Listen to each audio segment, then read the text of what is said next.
As if you needed one. That's your biggest hint so far as to who we've got in the studio. One of the biggest stars to come out of Zimbabwe. Biggest stars in world sport generally. Biggest stars in Zimbabwean football as well as world of football. And that is, of course, none other than the Jungle Man, Bruce Grobbelaar. He is in the studio. And Bruce, first and foremost, welcome home. Thank you very much. It's great to be back. I said to my wife back in the UK, it's time for me to come back. Reason being, I know that this group of young players that we've got worldwide and right here in the country can make football great again in Zimbabwe. Phenomenal. We've got Bruce Grobbelaar in the studio, and you should have been here before the show started, because as Alois walked through the door, it was like a huge reunion and a huge hug. It's a pity we didn't capture it on camera because it was fantastic to see. Well, it's great to hear that you are back home and here to make an impact on the local footballing scene.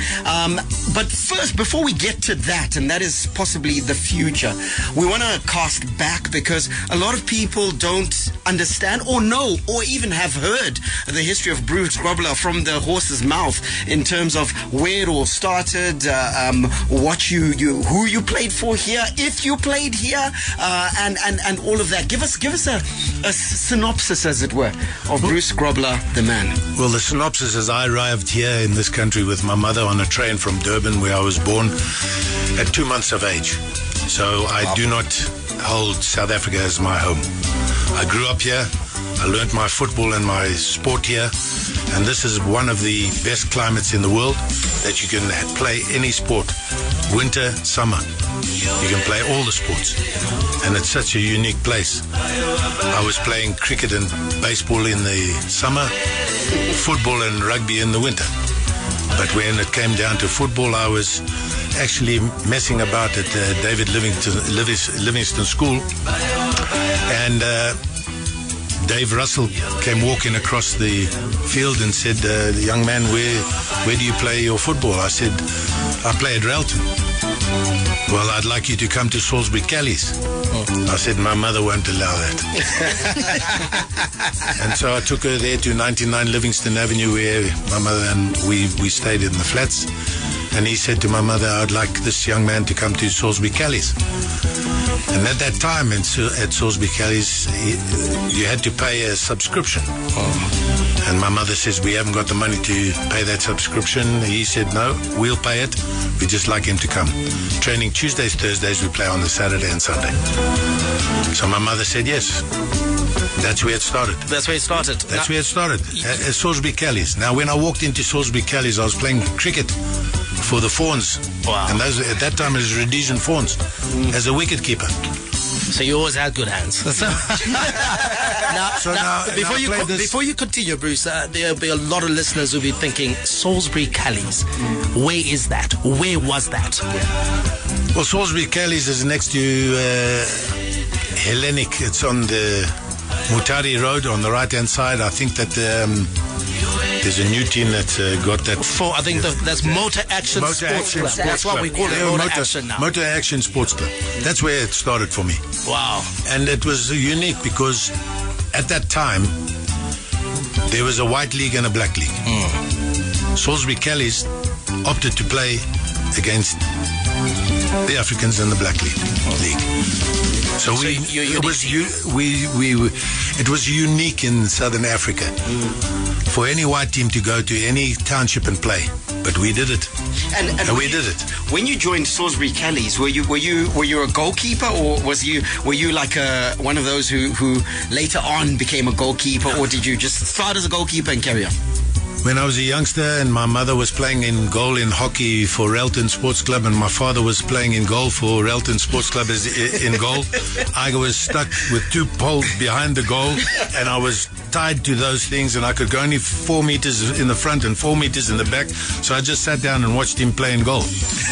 And then my father picked up the 2 poles, take me to the dressing room, give me a Coke, put the poles on the other side, stuck me there. So for 90 minutes I sat there and watching a goalkeeper. So where does it all start? It started there. And my passion for goalkeeping has never wavered. My passion for the sport has never wavered. And if you ask me a situation, it came about when my mother decided to go to Bulawayo with my then stepfather. And I finished my season with Salisbury Kellys. And then I left on the train. And whilst I was going down to Bulawayo, Salisbury Kellys phoned up all the teams in Bulawayo to see which team that they can loan me off to. I thought, I'm going down there, I'm going to be into another team. So Matabeleland Highlanders came in there. It was Silas and Lovu. And he said, do you want to come and play for my team? I said, yes.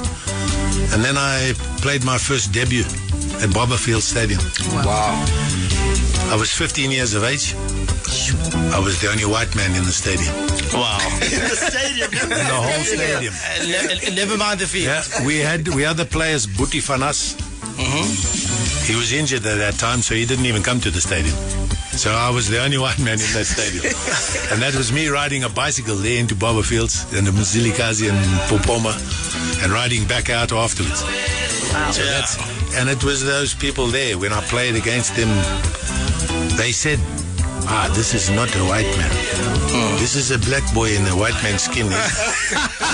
He is the jungle man. He is the jungle man. And that is where I got the nickname. The nickname Jungle Man. It started right there in 15 years of age. In Bulawayo. Well, Bulawayo. you know what? Two things that you've said to me that I really love. The first one was you arrived here when you were 2 months, so no affiliation, and I hope very little love for South Africa, because we've got a saying here, ABSA, we bank with ABSA, anyone but South Africa. So,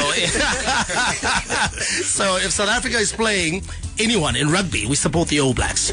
You know, so South Africa, if Bafana is playing the Super Eagles, we'll support the Super Eagles. Unless you are Alois, of course. Alois played in South Africa for a very long time. So. Yes, Alois, I had Alois at the club that I was coaching. Yeah, so and then we go. The second thing is you played for Highlanders. Now, that's the team I support. You know, fans will always hold on to their stars. And even to this day, you know, Highlanders fans claim you as their own. They speak very highly of you. Even fans like me who never actually watch you play for Highlanders will say that Bruce, you know, he's Bosso through and through. You then left Highlanders, of course, and you went, we'll all know the Liverpool story, but you went via Canada. Yes, I did. You know, at that time of the struggle, I had to do my national service. And at that time, it ended up me doing 2 years instead of 1 year. And so when I came out of that military, I played one game for Zimbabwe Saints. And it was quite funny because we played against the Harare team. And I had this old man's mask. You know, the Madada mask. So they were given a penalty. So I went into my bag like this behind, and then I turned around with the old man's mask, and the fella missed the penalty. And then I decided, what am I going to do? And I said to my mother, I'm going to go back to my birthplace. I must go back to see where I was born. So I played for Durban City, a team that wanted me to not even go through military.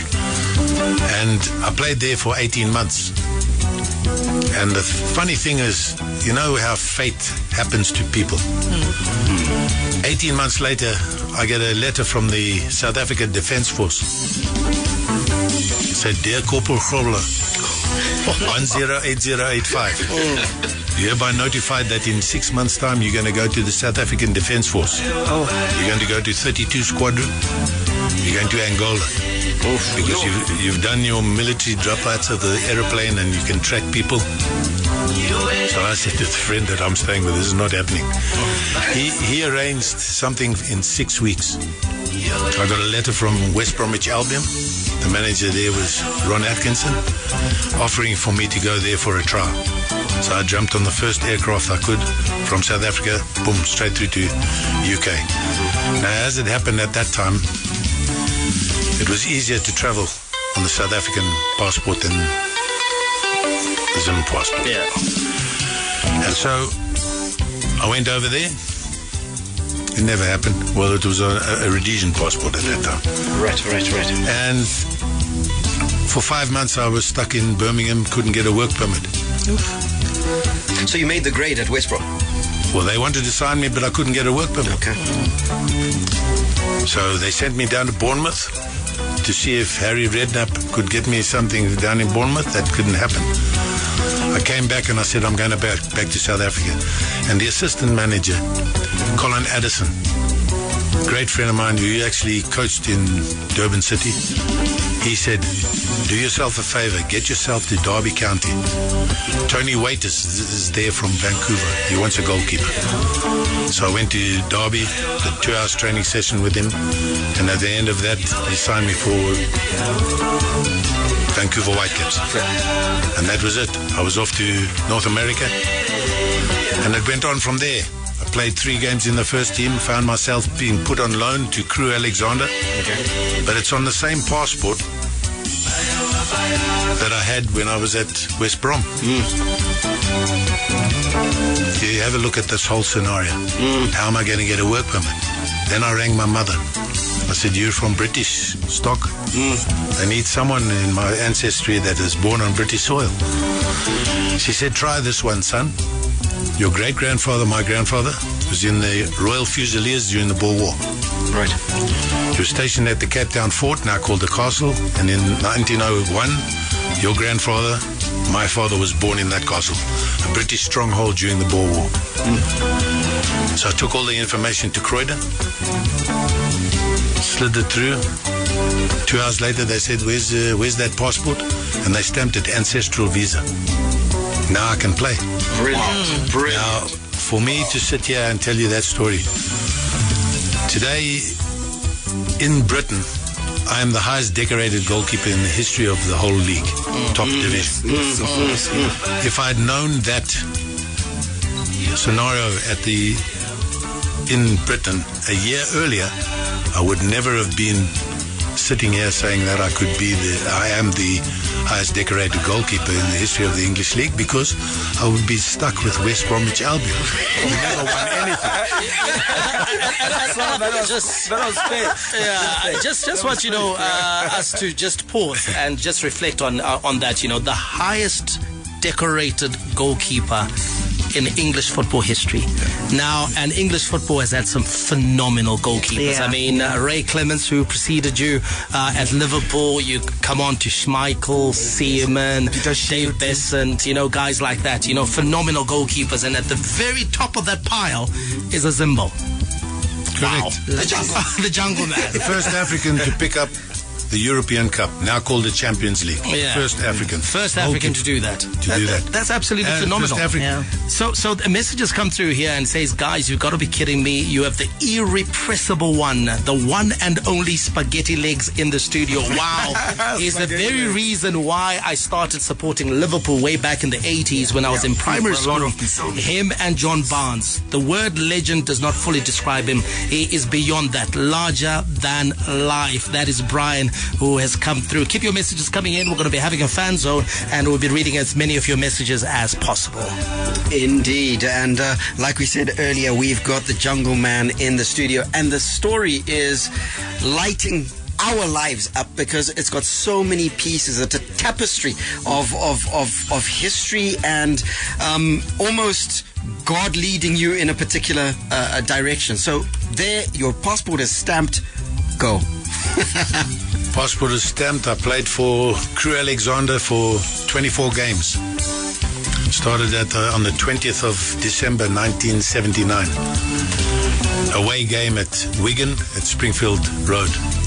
We lost 2-0. And at that time, Crew Alexander was 7 points below last place, 7 points below second last place. At the end of the season, the manager comes to me and he says, Bruce, we've done the business. I said, what do you mean we've done the business? We just got relegated. He said, for the first time in 3 years, we don't have to write to the league to be invited back in, because we're not last place anymore. We're 86th. So we climbed all those, got the points back and climbed above relegation zone. Oh, wow. And for this, you're going to be made captain. So I said, good.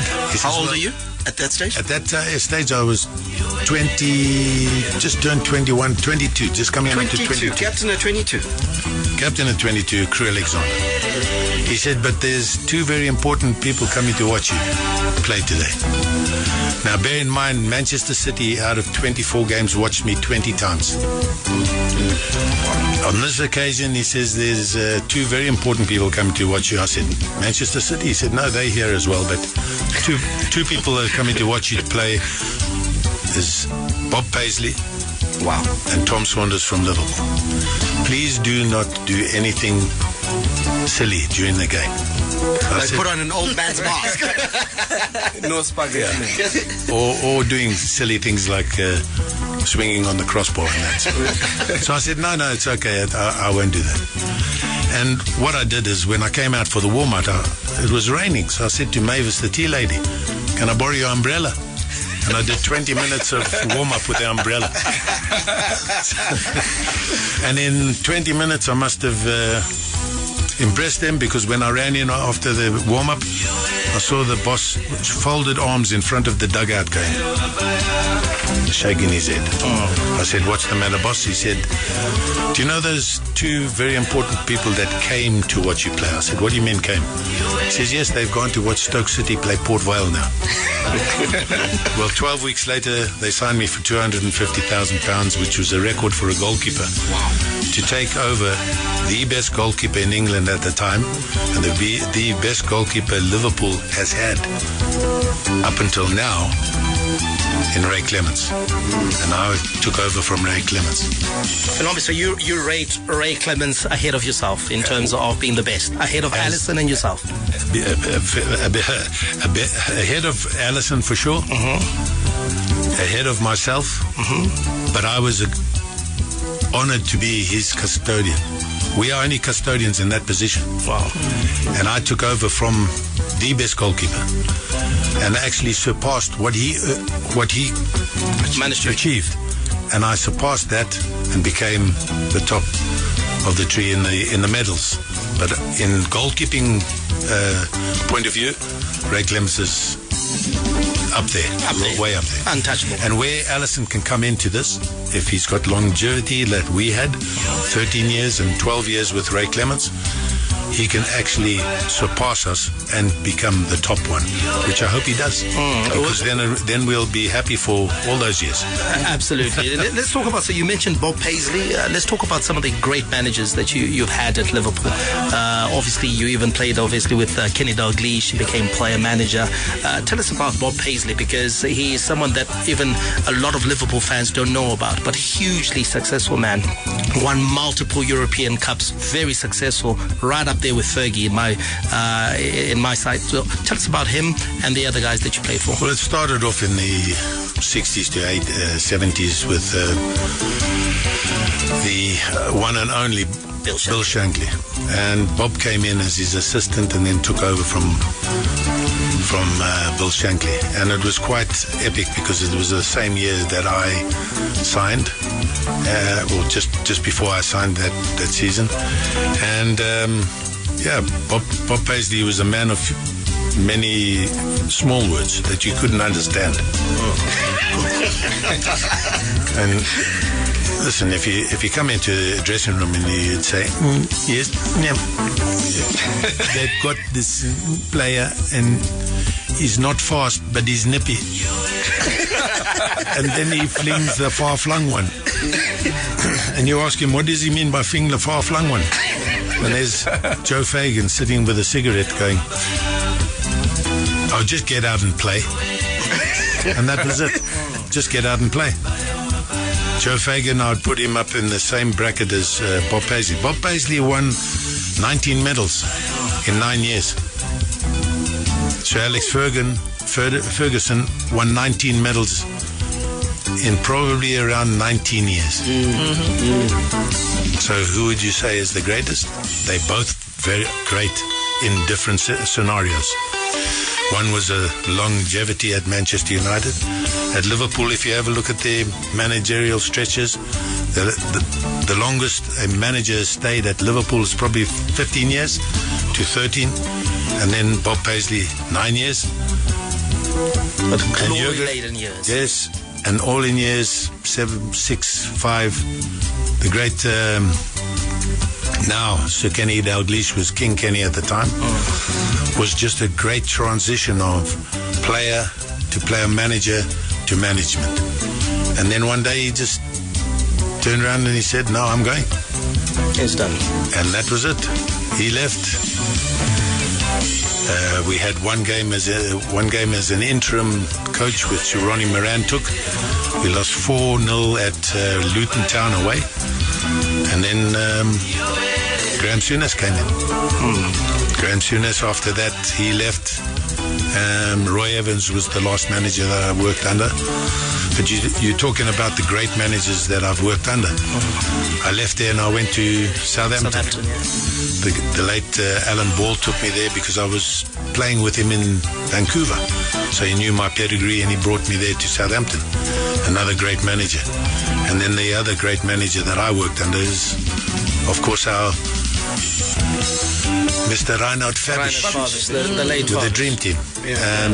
And he was there, the catalyst for us to grow as a team and to bring unity back to this beautiful country that I call home. And this is how we have to galvanize with the Warriors now, because we've got the youngsters in this country and we've got the youngsters abroad, and I can't see any way that we can help in any way. We will be there, and this is all of us, and even the other ex-players around the country and abroad, they are willing to help. Have you kept in touch with any of your former teammates, especially from the Dream Team era? Yes, I've had some dialogue with many of them. You know, Vitalis Takawira out in the States. Kenny Dichuri in the UK. Benjani Marawaru. Bunjas, yeah? You caught up with him. Yeah, and you know, it's great to see that the coaches that have been in there and being the national managers, it's great to see the ex-players that I've played with getting a chance to manage the Warriors. It's phenomenal. And I know, you know, we all look at it and say, well, it should be this way, it should be this way, that way. What we have to look at is the whole country was taken aback by the ban. We are in a regroup, and the Normalization Committee, I met with the chairman today, sat down and had a long chat, and the clarity that I've come out with that, it is a difficult job that they've got. They've got to now set out the grassroots and everything, and getting the country back on its feet with the grassroots football. That's coming from the bottom. But the opportunity coming from the top is the World Cup lingering over us in 2026. If by some way we can galvanize everybody to get us to that World Cup, it'll be phenomenal for the country, for all the ex-players, and we just wait and see what decisions are going to be made. So speaking of national teams, when you take a look at your time with the Dream Team, possibly the best team we've seen, national team for Zimbabwe, when you take a look at that, what was the energy like? What were the dressing rooms like? Talk us through some of those memories of that particular period. We've heard from Alois. We have him every day. But for you, what are your fondest memories of that time with the Dream Team? It's just representing this fabulous country of ours, you know, Zimbabwe, and they call us the Warriors. Yes, we were Warriors. You know, people said to me my whole career that I couldn't do it. But here I am, right at the top of the tree in the UK, and here, back home. for me to get onto a plane on Saturday night in the UK, straight to Harare Airport in the morning, the day of the game that we are playing on the Sunday. Yeah. Get a couple of hours sleep. On the plane I slept. In the hotel I slept. Relaxed. Play the game. Then fly back again. I did 2 games in 2 days. 6 times with the Warriors. Crazy. Yes, crazy. You know, was I crazy? No, because every time we did this, we never lost. True. So it was a passion of mine to give back to the country. And what it was like in the dressing room when we were going home and away, it was phenomenal. People from Bulawayo, people from Mutare, people from Asvingo, Harare. There, I fly in, and what do we get? Just one singing session all the way to the stadium. Singing session. It just brings the team together. And it was magical. The ride was magical with the Dream Team. And I sorely wish, and I hope and wish that the group of youngsters today with this Warriors team has the same intensity that we had. Yeah. Because it was fantastic. We missed out 3 times in my career with the Zimbabwe Warriors to one team. And that one team is Cameroon. 3 times. The final team, and it was the final game, the final 2-legged game, was Cameroon every single time. Now we know that we've got the players, the most intelligent players in Africa, I've always said, come from here, Zimbabwe. Football-wise, they know intelligence, education, they know. And it's up to us to get these youngsters to realize that the sky's the limit. I can see Zimbabwe is the sleeping giant of African football. Sure. Really. But we need someone to guide them. Absolutely. You know, funny thing, Barry and I were in Cote d'Ivoire just a couple of weeks ago, and we met one of your old mates, Joseph Antoine Bell. Yes, and, he was the one goalkeeper that actually played. He was in goal when we played here it was at National Sports Stadium, and it was raining, and he had a blinder. Yeah. I remember the ball, he was diving the wrong way and it took a deflection and he caught the thing the other way because if it didn't touch the fella, he was going the wrong way. A phenomenal guy. And brilliant. We had a chat with him and he actually remembered the battles with Zimbabwe. Yes. And one of the things he mentioned was that, listen, Zimbabwe was unlucky because we were the best team in Africa then. And unfortunately, Zimbabwe kept meeting Cameroon at the very last hurdle. And a lot of the modern generation don't realize that it was very difficult to qualify for the World Cup back then because there were just 3 slots. There was only 3 slots then. Yeah, and we came through multiple phases. And we came that close 3 times. So phenomenal. We're going to have a fan zone, guys. Lots of messages, guys. I can tell you that there are just scores and scores of messages that have been streaming in on our WhatsApp platform. So we thought we'll read just a few of them. Bruce, a lot of guys just wanted to say what's up. And of course, guys bringing up some very fond memories. 0772-168-045. It's the fan zone. Fan zone. Get in touch with the team and have your say, your way. Operator.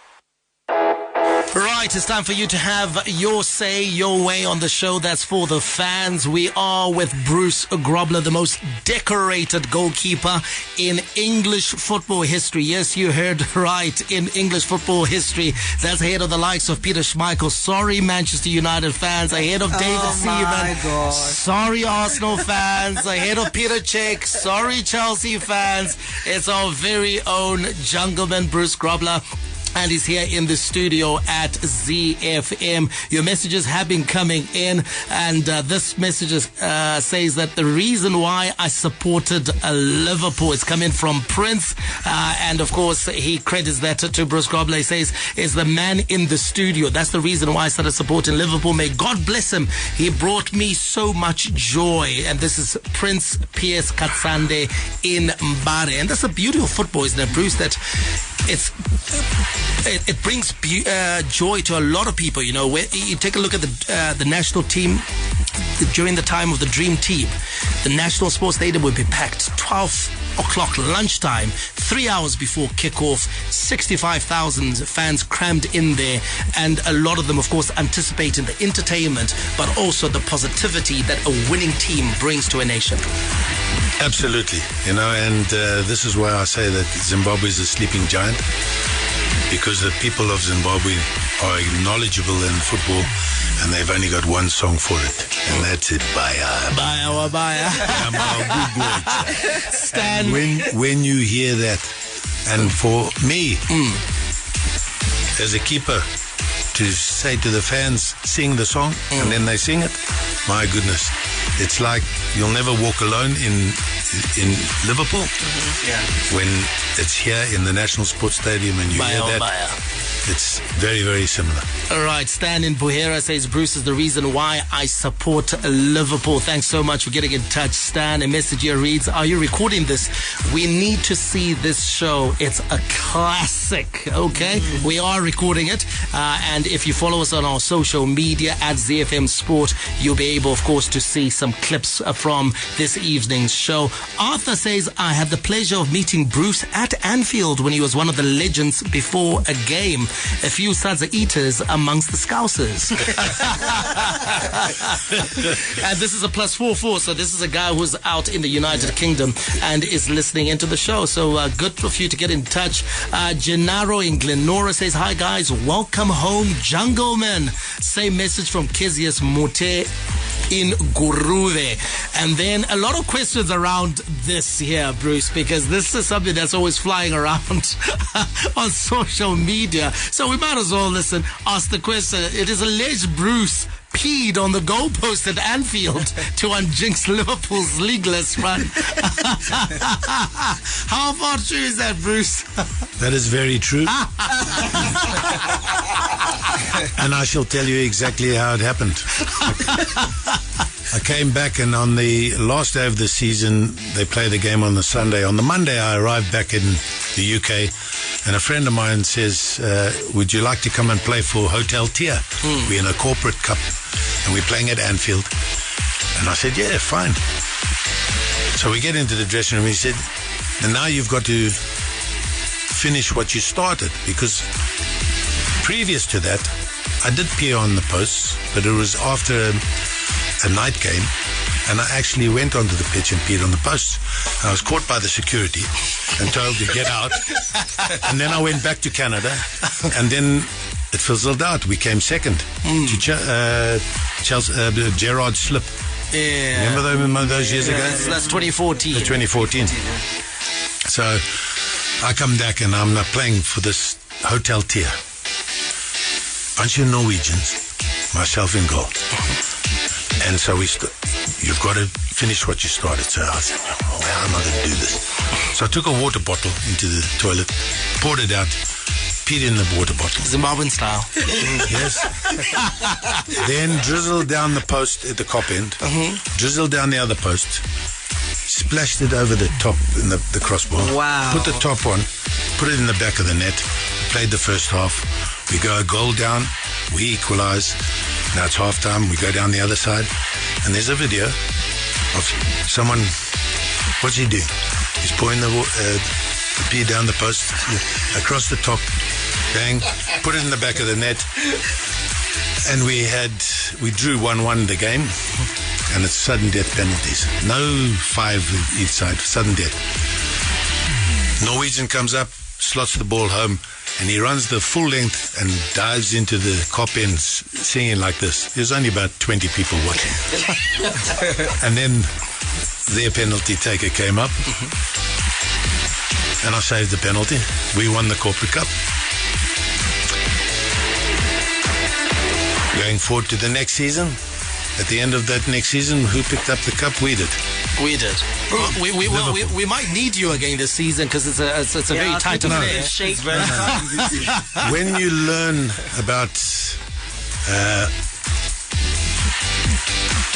I would say, African traits, rituals. African science. When you hear that there's a donkey on the pitch, we were told, take the donkey off the pitch and 4 guys get one on each post and pee on the posts. Now we did that in Mangura, the mine, Salisbury Kelly's, donkeys in the field. So we're told to get the donkeys off and then get 4 guys to pee on the posts. So we did that and we beat them 5-0.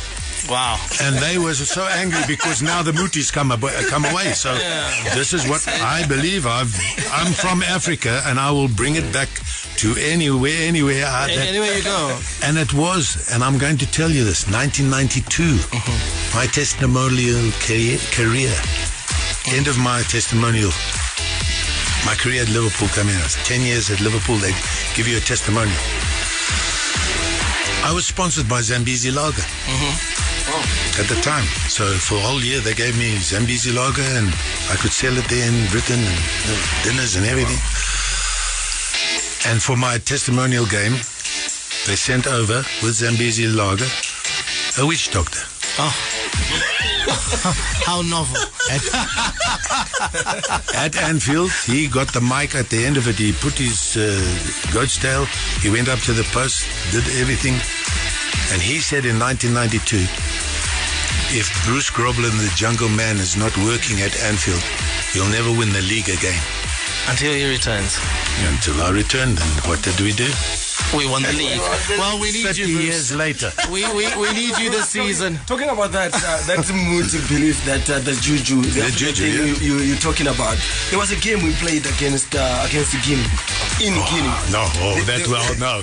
Now you come in with a Titi Kamara hat-trick. There was the Nanga behind. 3 Nangas. Well, how did you feel? No. They were like right there on the field. We walk in out of the tunnel and we see the 3 Nangas. 3 Nangas. I'm looking around to our guys and there's Ephraim Chiwanda and he's going like that. Yeah.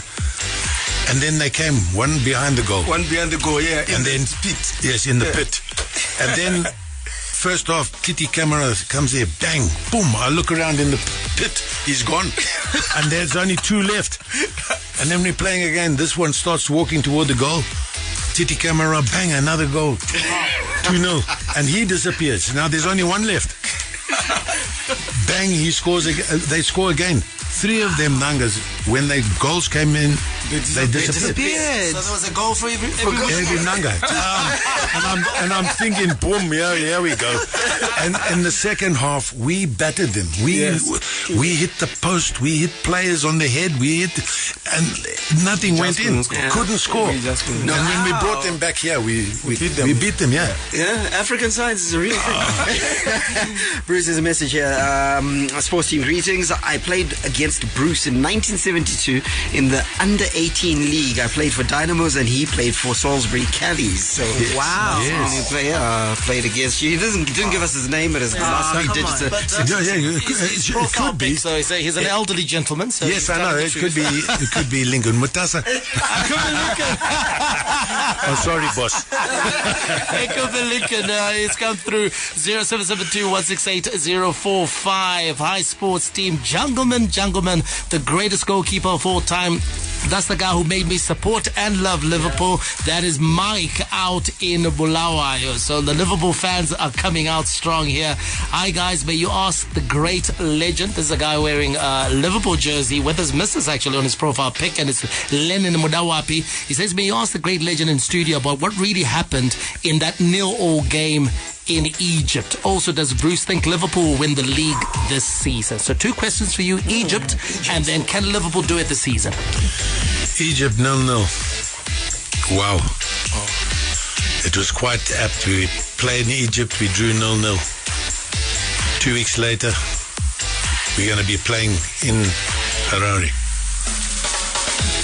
So on the Thursday before the Harare game, my manager at Liverpool, Joe Fagan, he says to me, Bruce, who plays in goal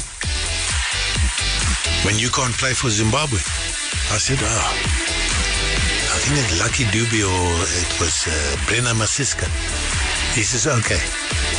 Friday morning, he comes to me, he says, Bruce, who plays in goal when you can't play? I answered in the same way, because unbeknown to him, I had organized the plane from Speke Airport in Liverpool to fly me to Gatwick, to get onto the UM725 to Harare, Ezim, and then play the game on the Sunday and come back on a Monday. Saturday comes, I've arranged a car, taxi, after the game, boom, we play against Sheffield Wednesday. I came around, we got beat by Sheffield Wednesday 3-2, I think it was an Imre Varadi scored from 35 yards. And I come running into the dressing room, get changed quickly, and Joe Fagan says, listen, Bruce, who plays in goal when you can't go when you can't go to Zimbabwe? I said, I've told you, Brenda Masiska and Lucky Dube. I go out of the dressing room, into the taxi, Speke Airport, onto the plane, small plane, boom, we're flying over the Midlands. The pilot radios through to Gatwick to say that they've got an tarmac transfer onto UM725. Control tower says, so you might as well turn around. UM725 blew an engine on Thursday morning on landing, and it's not going to be taken off, and you can't be on the plane. So I turned the plane around, went back to Anfield, got my keys, and Joe Fagan was there waiting. So he knew. He said, where have you just been? I said, he said, tell me that you weren't on a plane going over Midlands and now you come. He said, why do you think that I was asking you who plays in goal when you cannot be there? If you had asked me, I would have told you that the aircraft had blown an engine on Thursday. Yeah, you still find me. Brilliant. There's a message here from Nozi from City of Kings and Queens, of course, Ulawayo. And he says, good evening, sports team. Big hugs to my legend, Bruce. We want him to come and coach Highlanders. And there are 3 hug emojis there. So they're very keen for you to do. Like Mike was saying, Highlanders, they absolutely love you in the South. And then there's a question here for you, Bruce. Welcome, Bruce. It's what's your best 11 for the national team? Ramsey Patinwald, I assume from your era. From my era? What's your all-time? If you had to pick your all-time starting 11. Of course, it'll be myself in goal. Of course. Yeah. We had a guy on the left called Mercedes Sabanda, and he would run through a brick wall, and just, he was so motivated. In the centre-half positions, we had brilliant centre-half, Chizamga, Sunday Chizamga, even Mishika Marimo. And then we came down to Francis Shonai, which I thought was a silky centre-half, and Ephraim Chawanda. Fantastic players. On the right-hand side, well, we chopped and changed a few of them. Midfielders, you look at the likes of Bunjira, fantastic player. He wasn't shabby. He wasn't shabby. No. Not shabby. You weren't too bad. Shabby. I wasn't that bad. Really. Weird. Beautiful. And Konjera? Yes. Benjamin Konjera, fantastic player. Silky smooth. Likes of Peter that played from the midfield. Medina and Glovo. We had him in the midfield. Then I looked around when I became the interim coach and player coach. I looked around for midfield players. And I remember looking at this young, tall youngster. And I said to myself, well, this player can play. And he's managed the side a few times. He's managing now in the Platinum. Norman Mapeza. Great player. And then another person that who would tell you that, the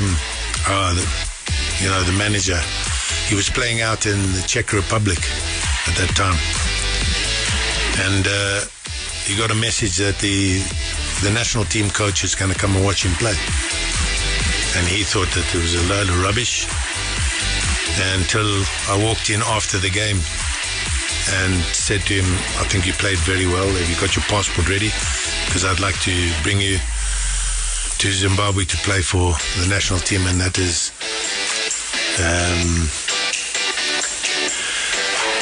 our person over there, Kennedy Churi. A great player for you. Czech master. Yes. Yeah. And then I did a thing when I took over. We didn't train in Harare. We took the team around the country to train and then play certain games. And we played in Masvinga, switching off on the lights. And we drew with his team 2-2 that night. And on the one side was Benjani Marawaru and another youngster. And I said, right, we're going to Tunisia. We're going to be playing against Tunisia next week, next Sunday. Pack your bags, come on the bus, and you're going to get your passport. You're going to play. And he's going to play. Wow. And who scored the goals in Tunisia was him. It was Benjani. Yeah. Unfortunately, Bruce, time is running out, but I just wanted to read a couple of messages here. It's, of course, about 60 seconds before we wrap up the show, but there have been lots and lots of messages. Pity we couldn't read most of them. Vale Pacrobra says, I've just joined. I'm happy to hear Bruce. So that's the guest you promised yesterday. And he says, can you guys play the song Ivavo Bakomana Vekwedu? Of course, that was a song from your time that was dedicated to the Warriors. Absolutely, I love it. But can I give one more message out to the people of Zimbabwe, in the diaspora, even in this country? Yes. We have got a bunch of players. They need the 13th man, as you people out there. Please be behind this beautiful young team that we've got. And in any way, in any capacity, if there's an opportunity for myself to actually be involved in this journey with these youngsters, I am here. I'm not going away. And that is with the former players. So please be behind the Warriors in this campaign that we need so desperately, is for the African sleeping giant called the Warriors. Okay, Bruce, we're going to have a quick fire round to end the session. So you're going to be choosing one or the other. Okay. Allison or Edison? Allison, all day long. Virgil or Rio? Virgil.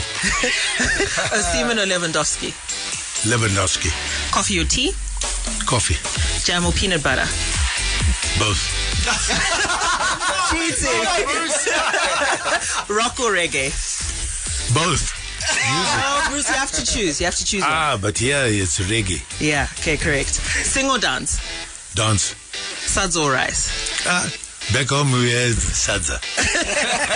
Brilliant. Awesome. And that shootout ends our brilliant time with the legend, the living legend that is Bruce Grobbelaar, like we said. And as was confirmed today, the most decorated goalkeeper in English football history. He is a Zimbo, proudly Zimbo. And we had him in the studio for the entire duration of the show. This was special. Look out on our social media handles and you'll see snippets of this interview. Bruce, thank you so much for spending this time with us and for also dedicating yourself to coming back home.